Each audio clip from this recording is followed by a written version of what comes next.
Hello साथियों, welcome to planet 4। आप सभी को प्लेनेट 4 विक्रम का नमस्कार। भारत ने $20 ट्रिलियन का ऐसा खजाना खोज लिया है जिसके सामने अब अमेरिका भी भारत के आगे नतमस्तक होता हुआ नजर आ रहा है।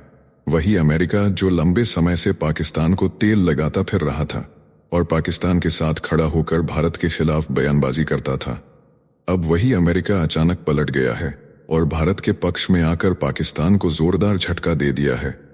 हालात ऐसे बन गए हैं कि जो कल तक भारत को नजरअंदाज करते थे, आज वही भारत के दरवाजे पर दस्तक दे रहे हैं। पूरी दुनिया देख रही है कि कैसे खेल पलट चुका है और भारत अब नए दौर में कदम रख चुका है। यह सब कुछ तब संभव हो पाया है जब भारत ने अमेरिका और नाटो को ऐसा मुंहतोड़ जवाब दिया है कि अब पूरी दुनिया देख रही है।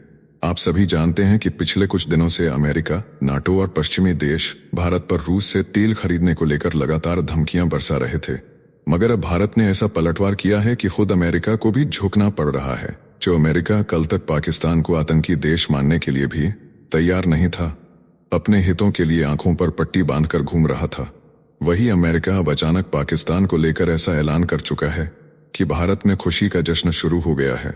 माहौल ही कुछ ऐसा बन गया है कि हर तरफ भारत के फैसलों की गूंज सुनाई दे रही है। बहुत बड़ी बड़ी नई और लेटेस्ट डेवलपमेंट इस वीडियो में आपको जानने के लिए मिलेगी। आइए सब कुछ समझते हैं विस्तार से, एक एक परत को खोलते हैं, हर खबर को जोड़ते हैं, क्योंकि अब हालात बदल रहे हैं और खेल नए मोड़ पर पहुंच चुका है। वीडियो में आगे चर्चा करेंगे कि भारत को $20 ट्रिलियन का ऐसा कौन सा खजाना मिला है जो पूरे गेम को पलट सकता है। लेकिन सबसे पहले देखिए, वॉशिंगटन डीसी से सीधा ऐलान हुआ है। अमेरिका ने पाकिस्तान के पाले में पलने वाले द रेजिस्टेंस फ्रंट यानी TRF को विदेशी आतंकवादी संगठन और विशेष रूप से नामित वैश्विक आतंकवादी की लिस्ट में डाल दिया है। अमेरिका के विदेश मंत्री मार्को रूबियो ने शुक्रवार को इसका ऐलान करते हुए बताया कि TRF ने भारत के पहलगाम में 22 अप्रैल 2025 को हुए हमले की जिम्मेदारी ली थी, जिसमें 26 मासूम नागरिक मारे गए थे। यह हमला 2008 के मुंबई हमलों के बाद लश्कर का भारत में सबसे बड़ा हमला माना गया। TRF जम्मू कश्मीर में सक्रिय आतंकी संगठन है जो आम नागरिक जैसे दिखने वाले हाइब्रिड आतंकवादियों को भर्ती करता है। भारत सरकार पहले ही 5 जनवरी 2023 को इसे आतंकी संगठन घोषित कर चुकी है। मार्को रूबियो ने कहा कि यह फैसला राष्ट्रपति डोनाल्ड ट्रंप के न्याय के आह्वान का हिस्सा है। अमेरिका ने यह कदम अपने राष्ट्रीय सुरक्षा हितों की रक्षा के लिए उठाया है। 22 अप्रैल के हमले के बाद TRF ने बयान जारी कर भारत सरकार पर आरोप लगाए थे कि वह कश्मीर में मुस्लिमों को बहुसंख्यक से अल्पसंख्यक बना रही है। लेकिन 26 अप्रैल को संगठन ने पलटी मार दी और अपने बयान से मुकर गया। प्रवक्ता अहमद खालिद ने दावा किया कि उनकी वेबसाइट हैक हो गई थी। अब सवाल है कि अमेरिका द्वारा लिए गए फैसले का पाकिस्तान पर क्या असर पड़ेगा। तो देखिए, अमेरिका द्वारा पाकिस्तान समर्थित द रेजिस्टेंस फ्रंट यानी TRF को विदेशी आतंकवादी संगठन और विशेष रूप से नामित वैश्विक आतंकवादी की लिस्ट में डालना सीधे पाकिस्तान की अंतर्राष्ट्रीय छवि और उसकी आर्थिक स्थिति पर गहरा असर डालेगा। इससे पाकिस्तान पर पहले से लगे आतंकवाद समर्थक देश की छवि और मजबूत होगी, जिससे वैश्विक मंचों पर पाकिस्तान के लिए फंडिंग, कर्ज और निवेश प्राप्त करना और कठिन हो जाएगा। अंतर्राष्ट्रीय संस्थाएं जैसे अंतर्राष्ट्रीय मुद्रा कोष और विश्व बैंक पाकिस्तान के लिए कड़ी शर्तें लागू करेंगी। फाइनेंशियल एक्शन टास्क फोर्स यानी FATF में भी पाकिस्तान को ग्रे या ब्लैक लिस्ट में बने रहने का खतरा और बढ़ जाएगा। खासतौर पर अमेरिका जैसे बड़े आर्थिक और राजनीतिक ताकत वाले देश की तरफ से यह घोषणा पाकिस्तान की डिप्लोमेटिक पोजीशन को कमजोर करेगी। अमेरिका और उसके सहयोगी देशों के बीच पाकिस्तान के साथ हथियार, व्यापार और तकनीकी सहयोग जैसे समझौते या तो रुक सकते हैं या पूरी तरह खत्म हो सकते हैं। इसके अलावा TRF को वैश्विक आतंकवादी घोषित किए जाने के बाद पाकिस्तान के अंदरूनी हालात भी प्रभावित होंगे। भारत के खिलाफ छद्म युद्ध में इस्तेमाल होने वाले आतंकी संगठनों के नेटवर्क पर अमेरिका और अन्य देशों की एजेंसियों की नजर और पैनी हो जाएगी। सीमा पार आतंकवाद के मामलों में भारत के पास अब और ज्यादा मजबूत कूटनीतिक हथियार रहेगा, जिससे पाकिस्तान पर अंतर्राष्ट्रीय दबाव बढ़ेगा। अमेरिका द्वारा इस संगठन पर प्रतिबंध लगते ही पाकिस्तान में काम कर रही बैंकों पर भी असर होगा, क्योंकि अब उन्हें आतंक से जुड़े लेन देन को लेकर और सतर्क रहना पड़ेगा। कई अंतर्राष्ट्रीय कंपनियां पाकिस्तान में व्यापार करने से बचेंगी, जिससे वहां की आर्थिक व्यवस्था और भी कमजोर हो सकती है। राजनीतिक रूप से भी इमरान खान या सेना प्रमुख जैसे नेताओं पर अमेरिका का दबाव बढ़ेगा कि वे आतंकवाद को खुला समर्थन देना बंद करें, अन्यथा आर्थिक और राजनीतिक नतीजे भुगतने होंगे। पाकिस्तान के लिए यह सीधा मैसेज है कि अब आतंकवाद की छतरी तले जीने का समय खत्म हो चुका है। यह भी खुलासा हुआ है कि 2019 में आर्टिकल 370 हटने के बाद ही टीआरएफ अस्तित्व में आया। इसे लश्कर-ए-तैयबा का प्रॉक्सी संगठन माना जाता है। सुरक्षा एजेंसियों के मुताबिक इसे सीमा पार से आईएसआई हैंडलर्स ने खड़ा किया। टीआरएफ सिर्फ हत्या और हमलों में ही नहीं बल्कि ड्रग्स और हथियारों की तस्करी में भी लिप्त है। पाकिस्तान ने भी इस मामले में बड़ी चाल चली थी। उसने संयुक्त राष्ट्र सुरक्षा परिषद के बयान से टीआरएफ का नाम हटवाने के लिए दबाव डाला था। पाकिस्तानी विदेश मंत्री इशाक डार ने सीनेट में इस बात को कबूल किया है। उन्होंने बताया कि अमेरिका ने पहलगाम हमले की निंदा के लिए प्रस्ताव रखा था, लेकिन पाकिस्तान ने उसमें टीआरएफ का नाम शामिल होने नहीं दिया। पाकिस्तानी आर्मी चीफ असीम मुनीर ने कश्मीर को पाकिस्तान की दले की नस कहा था। हमले से ठीक 6 दिन पहले उनका बयान आया था। असीम मुनीर का बयान और पाकिस्तान की चाल ने पूरी दुनिया में पाकिस्तान की पोल खोल दी थी। इस पूरे मामले ने पाकिस्तान के सिर पर बड़ा बोझ डाल दिया है। अब अमेरिका की कार्रवाई और भारत का रुख पाकिस्तान के लिए भारी पड़ता नजर आ रहा है। लेकिन यहाँ एक बात गौर करने वाली है, अमेरिका ने पाकिस्तान को आईएमएफ से लोन मिलने के ठीक बाद ऐसा कड़ा कदम उठा लिया जिसे देखकर पूरी दुनिया हैरान रह गई। जी हाँ, अमेरिका ने जो फैसला अभी लिया है वो अगर आईएमएफ लोन से पहले लिया जाता तो बात ही कुछ और होती। भारत के लिए ये कूटनीतिक जीत तो है ही, मगर सोचिए अगर अमेरिका पहले ही पाकिस्तान को एफएटीएफ की ब्लैक लिस्ट में डालने की तैयारी कर देता तो असर और भी गहरा पड़ता। लेकिन चलिए, देर से ही सही, अमेरिका की आंखें अब खुल चुकी हैं और ये साफ साफ संदेश भी दुनिया को दिया जा रहा है कि पाकिस्तान अब चीन से ज्यादा नजदीकियां न बढ़ाए, वरना अंजाम गंभीर हो सकता है। अमेरिका का ये फैसला भारत और अमेरिका के बीच चल रही ट्रेड डील फाइनल होने से ठीक पहले आया है और यही बात इसे और भी खास बना देती है।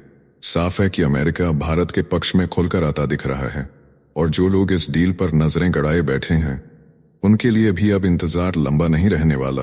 बहुत जल्दी आपको ट्रेड डील में भी भारत के लिए अमेरिका की तरफ से बड़ा तोहफा मिलते हुए नजर आ सकता है। अब आइए समझते हैं कि रूस से तेल खरीदने को लेकर भारत ने अमेरिका, नाटो और पश्चिमी देशों को कैसे करारा जवाब दिया है। वाशिंगटन से लेकर नई दिल्ली तक सियासी गलियारों में हलचल तेज हो चुकी है। रूस से तेल खरीदने वाले देशों पर 500% शुल्क लगाने का प्रस्ताव अमेरिकी संसद में गूंज रहा है। उसी कड़ी में नाटो महासचिव मार्क रूटे ने भारत, चीन और ब्राजील को खुलकर सीधी धमकी दे डाली है। रूस यूक्रेन युद्ध नहीं रुका तो भारी टैक्स झेलने के लिए तैयार रहो। पूरा माहौल गर्म है। अमेरिका की इस धमकी के बाद भारत का विदेश मंत्रालय और पेट्रोलियम मंत्रालय पश्चिमी देशों पर टूट पड़ा है। भारत ने इस पर बेहद तीखा और साफ साफ जवाब दे दिया है।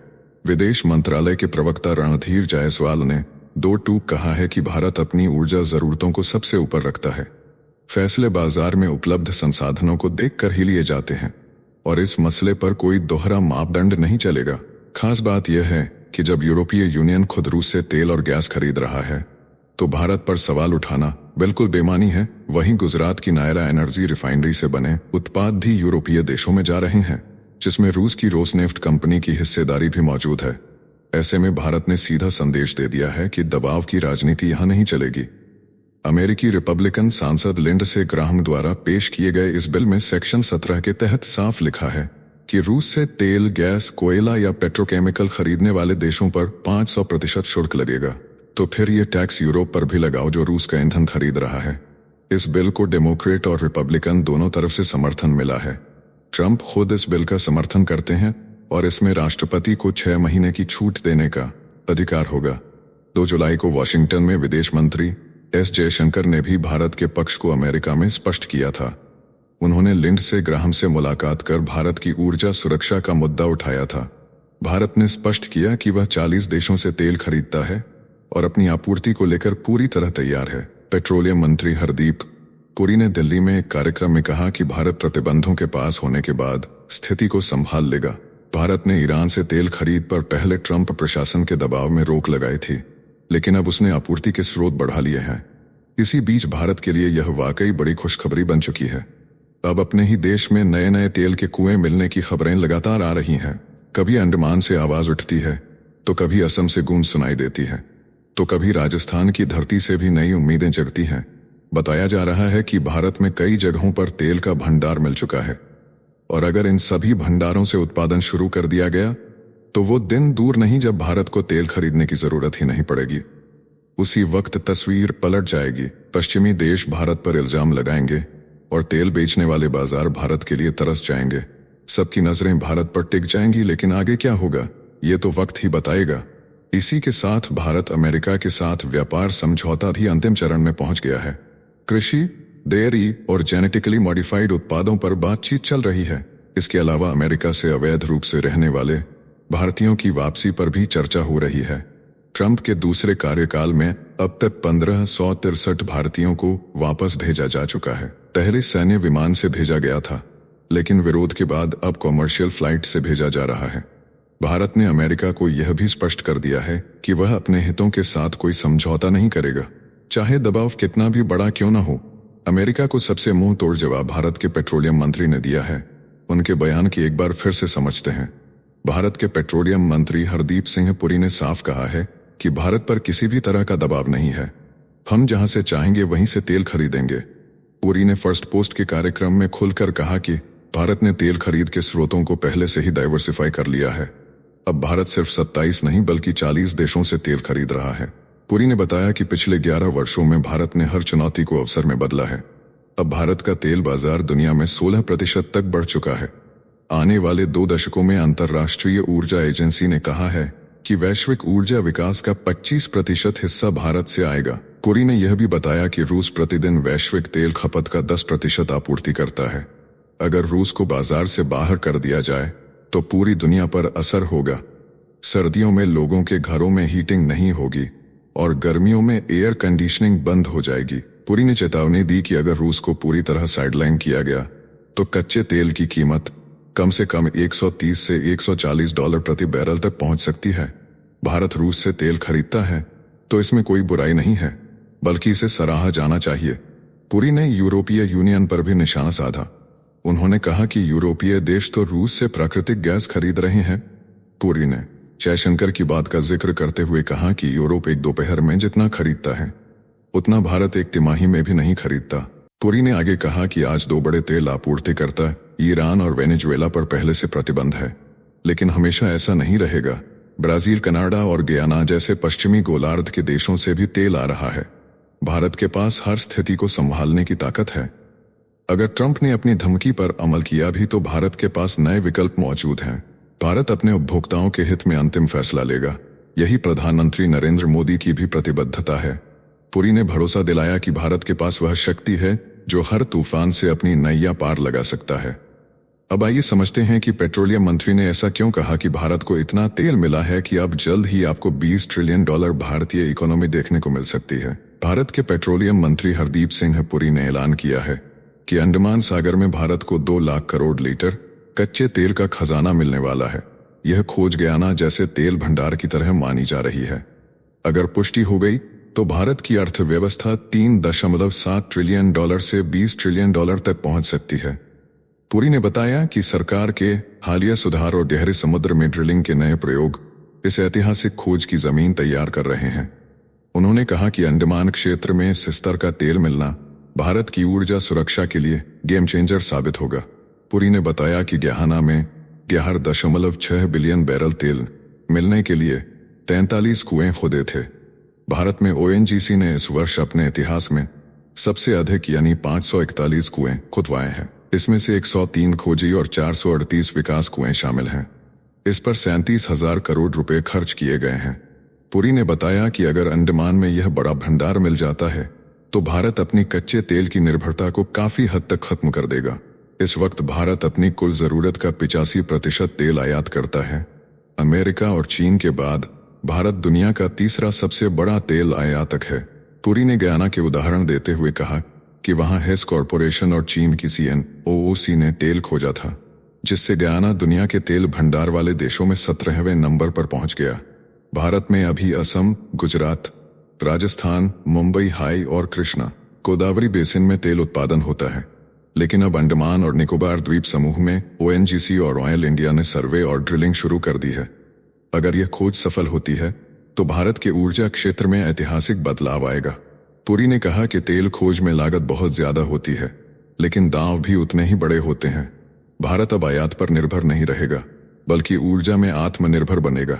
यह सिर्फ तेल की बात नहीं है, बल्कि भारत के आर्थिक भविष्य का सवाल है। दुनिया को अब भारत की ताकत देखनी चाहिए, जो समुद्र के भीतर भी अपना खजाना खोज निकालता है। इस वीडियो में फिलहाल इतना ही।